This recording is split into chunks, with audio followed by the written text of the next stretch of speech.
Hello বন্ধুরা, আজকে চলে এসেছি তোমাদের সঙ্গে আবার একটা নিউ ব্লগ নিয়ে। চলো আজকের ব্লগটা তোমরা দেখতে থাকো। আজকে সকাল থেকে ঝটপট রান্নাবান্না কমপ্লিট করে ভাবলাম চলো আজকে একটু কিচেনটা ক্লিন করি, যেহেতু অনেক দিন কিচেনটা ভালোভাবে ক্লিন করা হয় না। তো রান্না করতে করতে হাতে হাতে যেইটুকুন করি সেইটুকুনি, বাকি তো নামিয়ে সব জিনিস করা হয় না।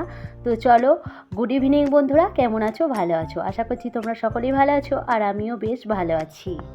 আমি রুবিনা লাইফস্টাইলে চলে এসেছি তোমাদের সঙ্গে আবার একটা ব্লগ নিয়ে। প্রথমেই বললাম, আবার বলছি, চলো আজকে প্রচুর পরিমাণে কিচেনটা ভালোভাবে গরম পানি আর একটু ভিম লিকুইড আর একটু সাবান সবটাই মিক্স করে একসাথে আমি ভালোভাবে ঘষে ঘষে টাইলসগুলো পর্যন্ত লগড়ে নেব, যেহেতু অনেক দিন ঠিকঠাকভাবে বললাম মোছা হয়নি। আর কি বলো তো বন্ধুরা, আমি ভাবছিলাম যে নিচে থেকেই হয়ে যাবে, তারপর দেখলাম যে না, লগাল পাচ্ছি না, উঠেই করি। যেহেতু করছি পুরো উপর থেকে নিচে পর্যন্তই সবটাই ঘষে পরিষ্কার করে নিই।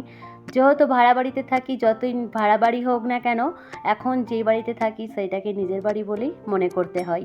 আর চলো ঝটপট কাজগুলো কমপ্লিট করতে থাকি আর তোমরা দেখতে থাকো।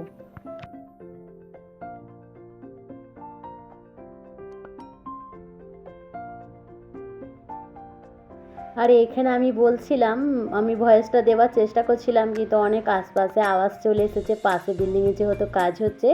বলছিলাম এত পরিমাণে এখানে চিপচিপে তেলের দাগ হয়ে গেছে, উঠতেই চাইছে না। চলো কিভাবে তোলা যায় সেইটাই তোমাদের বলতে চাইছিলাম, কিছু করার নেই। ব্যাকগ্রাউন্ডেই আমাকে ভয়েসটা দিতে হলো, যেহেতু সামনে আমি ডাইরেক্ট কথা বলার চেষ্টা করছিলাম। এত প্রচণ্ড পরিমাণে আওয়াজ হচ্ছে, দেওয়া গেল না, ভয়েসটা কেটে দিতে হয়েছে। তো আবার দুবারা করে বলছিলাম। তারপরে দেখতে পাচ্ছ 2-3 বার করে লগড়ে লগড়ে ঘষে দেওয়ার পর দেখতে পাচ্ছ অনেকটা চকচকে হয়ে গেছে। এবার আমি একটা হালকা মতো কাপড় দিয়ে মুছামুছি করে নিচ্ছি, যেহেতু বেশি প্রথমে ভেবেছিলাম পুরো কিচেনটাই আমি নল দিয়ে ধোবো, তারপরে ভাবছি যে না, নল দিয়ে যদি ধোয়া হয় আরও বেশি খাটুনি হয়ে যাবে, ওর থেকে বরঞ্চ খানিকটা খানিকটা করে লগড়ে নিয়ে ভালোভাবে তারপরে হালকা কাপড় দিয়ে মুছে মুছে আমি এক সাইড করে করতে থাকি, তাহলে বরঞ্চ আমার কাজটা আরও একটু সলভ হবে। তো দেখতে পাচ্ছ এখানে আমি করে নিচ্ছি। চলো তোমরা দেখো, আর তোমাদের সঙ্গে কিছু কমেন্ট শেয়ার করি। ফার্স্ট কমেন্ট এসেছিল, মাশাআল্লাহ সব কিছু মিলিয়ে ব্লগটাও অনেক সুন্দর হয়েছে আপু, লাইক দিয়ে দেখে নিলাম, থ্যাংক ইউ। এইভাবেই পাশে থেকেও, এইভাবেই সাপোর্ট করে দিও। সেকেন্ড কমেন্ট এসেছিল, খুব ভালো লাগলো দিদিভাই, থ্যাংক ইউ। থার্ড কমেন্ট এসেছে, খুব সুন্দর ভিডিও, ভালো লাগলো, এইভাবে ভিডিও করো যাও, থ্যাংক ইউ, অসংখ্য ধন্যবাদ। হ্যাঁ বন্ধুরা, তোমরা এইভাবেই কমেন্ট করো নতুন নতুন, এইভাবেই আমি যেন তোমাদের সঙ্গে ভিডিও শেয়ার করতে পারি। ফোর কমেন্ট এসেছিলো, খুব সুন্দর লাগলো ভিডিওটা, তোমার ফুচকুটা খুব cute, thank you. Fifth comment এসেছিলো, নাইস। সিক্স কমেন্ট এসেছিলো, নতুন বন্ধু হলাম, থ্যাংক ইউ। 7 কমেন্ট এসেছিলো, খুব সুন্দর ভিডিও, থ্যাংক ইউ। 8 কমেন্ট এসেছিলো, রুবিনা দিদি কেমন আছো? আমি ভালো আছি, তোমরা কেমন আছো বলো। 9 কমেন্ট এসেছিলো, সুন্দর লাগলো ব্লগটা, পুরো ভিডিওটা দেখে নিলাম, থ্যাংক ইউ। তো ওই পাশটা অর্ধেকটা করে নিয়েছিলাম, প্রথমেই বললাম অর্ধেক অর্ধেক করে করি, তাহলে কাজটা জলদি আমার সলভ হবে। তারপরে আমি গ্যাস ওভেনটাও ভালোভাবে পরিষ্কার করে নিয়েছিলাম, দিয়ে ওই সাইডে একটু ঠেলে দিলাম। তো এই সাইডে আমার আবার খানিকটা টাইলসগুলো মোছা হয়ে গেল। তো ভাবলাম চলো এবার আমি যে কন্টেনারগুলো থাকে মশলার কিছু জিনিস রাখি, সেগুলো আগে আমি একটু ক্লিন করে নিই। আর দেখতে পাচ্ছ এই যে কার্পেটগুলো কেটে আমি জালিগুলোর মধ্যে একটু একটু করে দিয়ে রাখি, যাতে কিছু পড়লে ওই উপরের জিনিসগুলো না নিচে নোংরা হয়, নিচের জিনিসগুলো না তার নিচের জিনিসগুলো না নোংরা হয়, তো ওই কারণে দিয়ে রাখি, আর দেখতে ভালোও লাগে। তো দেখতে পাচ্ছ সবটাই খালি করে নিলাম, তারপরে ওইটাও পুরো ধুয়ে চকচকে করে ফেললাম। কিন্তু এই দিকটাই রাখছিলাম, এই দিকটা রাখার চেষ্টা করছিলাম, ভালোই লাগছিল, কিন্তু ওই যে ভিতর দিকটা আবার কিছুটা গ্যাপ রয়ে যাচ্ছিলো, ওখানটার কোনো জিনিস ঢোকানোর রাখার মতো কোনো পজিশন থাকছিল না, খারাপ লাগছিল। তো প্রথমে ভাবছিলাম না, ওখানটা একটা ফুলদানি দিয়ে দেবো, কিংবা হয়তো একটা গাছ রেখে দেবো, তারপরে একদমই গ্যাসের পাশে হয়ে যাচ্ছে, খারাপও হয়ে যেতে পারে, আবার প্ল্যানটা চেঞ্জ করে নিলাম। তারপরে আবার দেখতে পাচ্ছ এই সাইডে আমি যেরকম রাখলাম সেইভাবেই একটু রাখার চেষ্টা করলাম। তারপরে দেখছি ফোনে অনেকটা চার্জ শেষ হয়ে গেছে ভিডিও করতে করতে, তারপরে ওইদিকে আমার ওইটা রাখা হয়ে গেল। এবার ভাবলাম চলো কন্টেনারগুলো ঝপঝপ করে একটু মুছে নিই। আর ভিতরে কিন্তু সামানপত্র সবই ছিল, দেখতে পাচ্ছ তোমরা হয়তো নিশ্চয়ই। আর আমি তার উপর দিয়ে ডিব্বাগুলো খুব সুন্দরভাবে লিকুইড দিয়ে আমি মুছামুছি করে নিচ্ছি ঘষে ঘষে, যাতে উপরে যে চিপচিপনি ভাবটা আছে সেইটা কমে যাবে। তারপরে এখানে দেখতে পাচ্ছ কাজকর্ম করতে করতেও মানুষের ভিডিও দেখা কিন্তু আমাদের শেষ আর হচ্ছে না। কাজকর্ম করতে করতেও সবারই কিন্তু আমি ভিডিও দেখে দিই, যেহেতু সারাদিন তো বসে ভিডিও দেখার টাইম নেই। ওই কাজকর্ম করতে করতে রান্নাবান্না করতে করতেই সবারই ভিডিও চালু রেখে দিই। সম্পূর্ণভাবে যদি না ওয়াচ করে দেখতে পারি, মানে নিজে না দেখতে পারি, কিন্তু চালু রেখে ওয়াচটা করে দিই, যেহেতু সবাই কষ্ট করে ভিডিও বানায়। তারপরে চলো দেখতে পাচ্ছ এই সাইডে ওইদিকে তো কমপ্লিট হয়ে গেছিলো। আবার ভাবলাম চলো তেলের কন্টেনারগুলো ভাবছিলাম যে একটু লিকুইড দিয়ে কিংবা হয়তো সাবান দিয়ে একটু ঘষে দেবো। তারপর ভাবলাম যে না, এই কিছুদিন আগে এগুলো ধুয়েছি, ভালোভাবে ধুয়ে শুকিয়ে তারপরে তেল ঢেলেছিলাম, তো এই জন্য উপর থেকে হালকা পাতলা করে কাপড় দিয়ে মুছে নিলাম, তারপরে রেখে দিচ্ছি এই জায়গাটাতেও।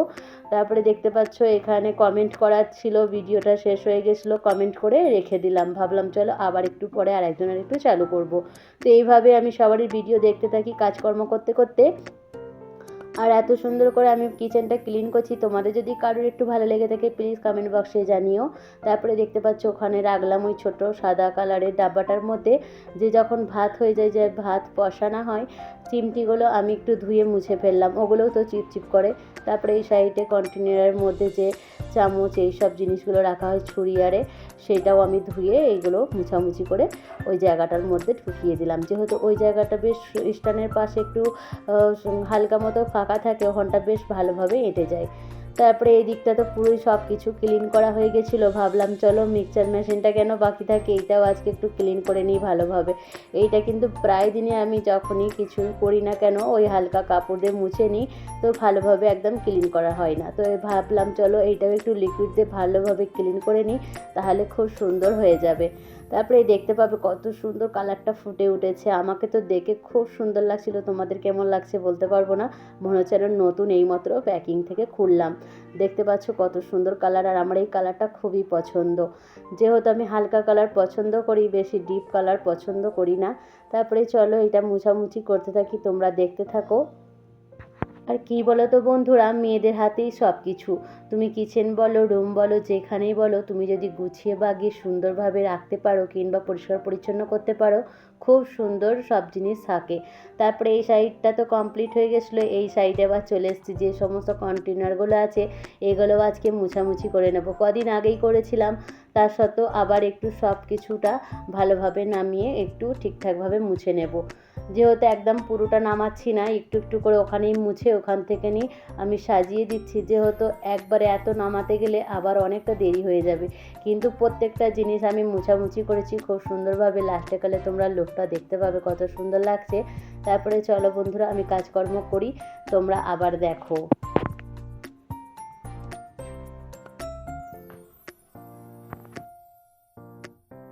আর এই ছোট্ট ছোট্ট জিনিসগুলো খুব সুন্দরভাবে মোছামুছি করলে দেখবে খুব সুন্দরও লাগে, আর অত কষ্টও হয় না। তোমার মাসে মাসে যদি করো তাহলে একটু কষ্ট হয়ে যাবে। আমি প্রায় দিনই 1 সপ্তাহ কিংবা 15 দিন ছাড়া ছাড়াই সব জিনিসটা গুছিয়ে, আর আমি একটু ভালোবাসি এইদিকে সামান ওইদিকে করতে, দেখবে সবসময় একই জায়গায় রাখলে একঘেয়ে লাগে।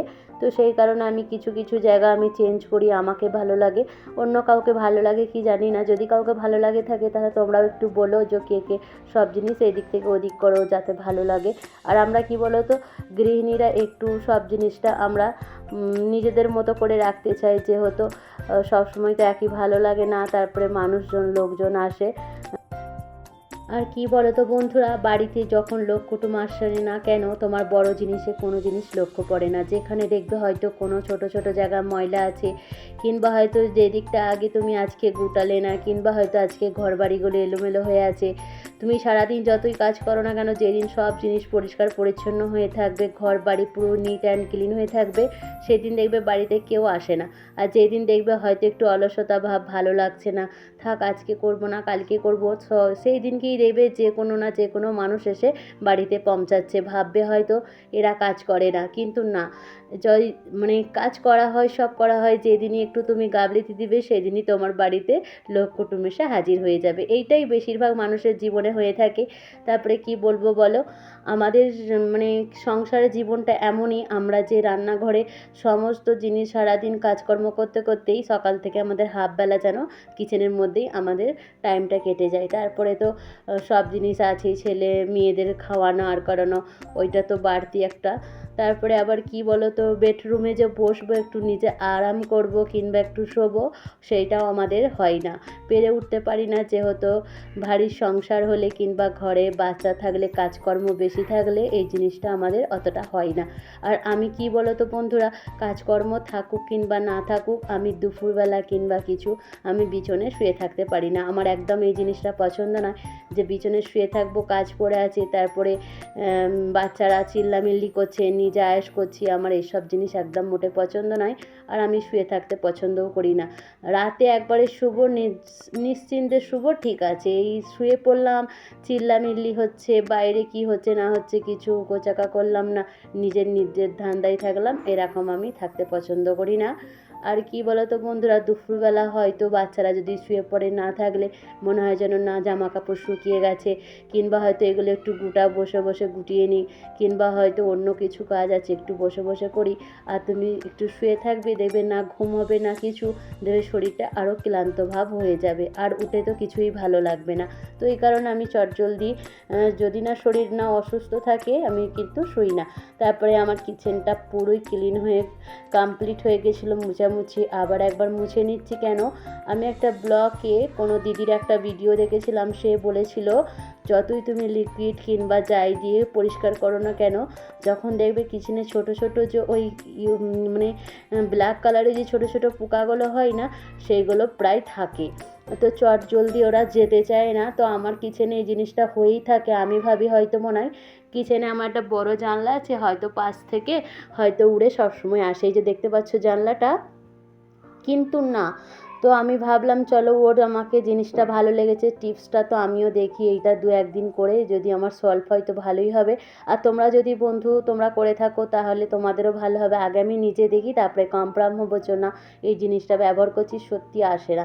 তো এই জিনিসটা কি ব্যবহার করলাম চলো তোমাদেরকে বলি। তাহলে আমি মুছামুছি করার পর, সব জিনিস ক্লিন করার পর একটু কেরোসিন দিয়ে দিচ্ছিলাম, যে কেরোসিন হয়, কেরোসিনটা আমি দিয়ে ভালোভাবে সব জায়গাটা আবার ঘষে ঘষে পরিষ্কার করছিলাম, যাতে না ওই পোকামাকড়গুলো না থাকে, যাতে গন্ধতে বেরিয়ে চলে যায়। তো আমি জানলাটা দরজাটা পুরোটাই খুলে রেখেছিলাম অনেকক্ষণ, তারপরে আমি আধা ঘন্টার মতো আবার আমি পুরো জানলা দরজা পুরো বন্ধ করে দিয়েছিলাম, যাতে গ্যাসটা বেশি ভালোভাবে থেকে যায়।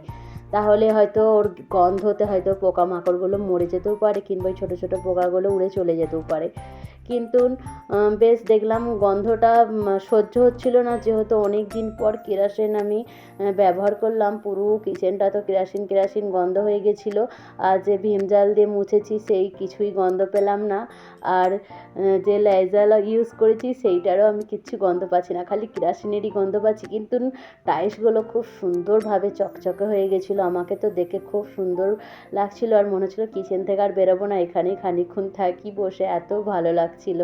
তারপরে অনেকক্ষণ পর আমি পুরো রেডি করে রেখে দিয়েছিলাম, ভাবলাম আবার যে না উপরে যে দেয়ালগুলোই দিয়েছি কেরোসিন, ওগুলো তবু ঠিকঠাক আছে, কিন্তু যে ঘরের মেঝে আর যে গ্যাস রাখার ওভেনের কাছে যে আমার সেলফটা আছে, সেইগুলো কিন্তু আর একবার করে আমাকে মুছে দিতে হবে গন্ধটা চলে যাওয়ার পর। যেহেতু খাবার দাবার সব জিনিসটা বানাই, হয়তো হঠাৎ করে রেখে দিলাম, হয়তো কেরোসিনের গন্ধ হয়ে গেল। তাও আমি দেয়ালগুলো বেশি ইউজ করেছি, কিন্তু টাইলসগুলোতে, কিন্তু মেঝেগুলো আরগুলো বেশি ইউজ করিনি।